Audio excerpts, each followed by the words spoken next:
بسم الله الرحمن الرحيم تبارك الذي بيده الملك وهو على كل شيء قدير الذي خلق الموت والحياة ليبلوكم أيكم أحسن عملا وهو العزيز الغفور الذي خلق 7 سماوات طباقا ما ترى في خلق الرحمن من تفاوت فارجع البصر هل ترى من فطور ثم ارجع البصر كرتين ينقلب إليك البصر خاسئا وهو حسير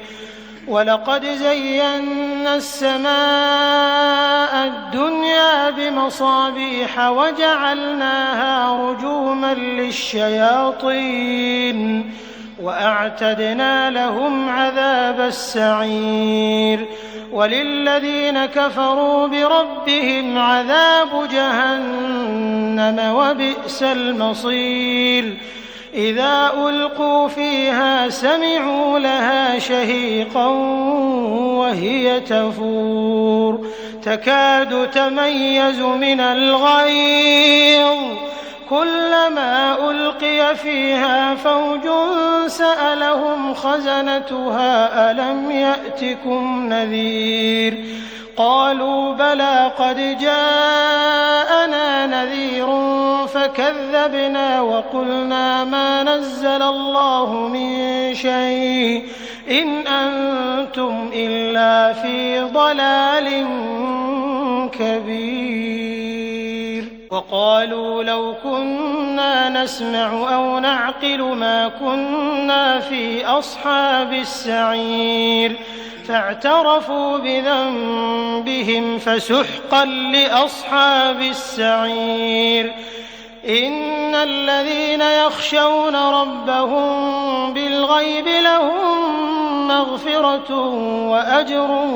كبير وأسروا قولكم أو اجهروا به إنه عليم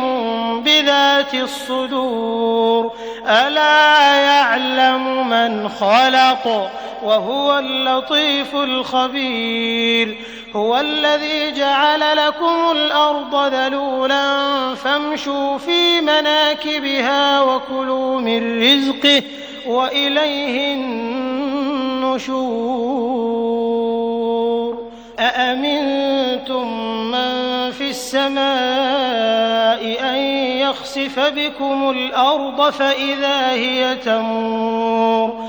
أم أمنتم من في السماء أن يرسل عليكم حاصبا فستعلمون كيف نذير ولقد كذب الذين من قبلهم فكيف كان نكير أولم يروا إلى الطير فوقهم صافات ويقبضن ما يمسكهن إلا الرحمن إنه بكل شيء بصير أمن هذا الذي هو جند لكم ينصركم من دون الرحمن إن الكافرون إلا في غرور أمن هذا الذي يرزقكم إن أمسك رزقه بل لجوا في عتو ونفور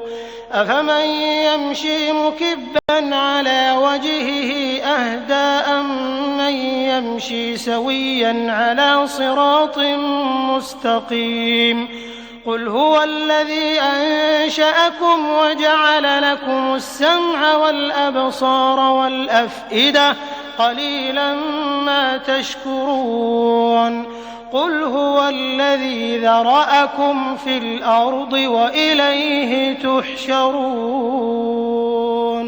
ويقولون متى هذا الوعد إن كنتم صادقين قل إنما العلم عند الله وإنما أنا نذير مبين فلما رأوه زلفة سيئت وجوه الذين كفروا وقيل هذا الذي كنتم به تدعون قل أرأيتم إن أهلكني الله ومن معي أو رحمنا فمن يجير الكافرين من عذاب أليم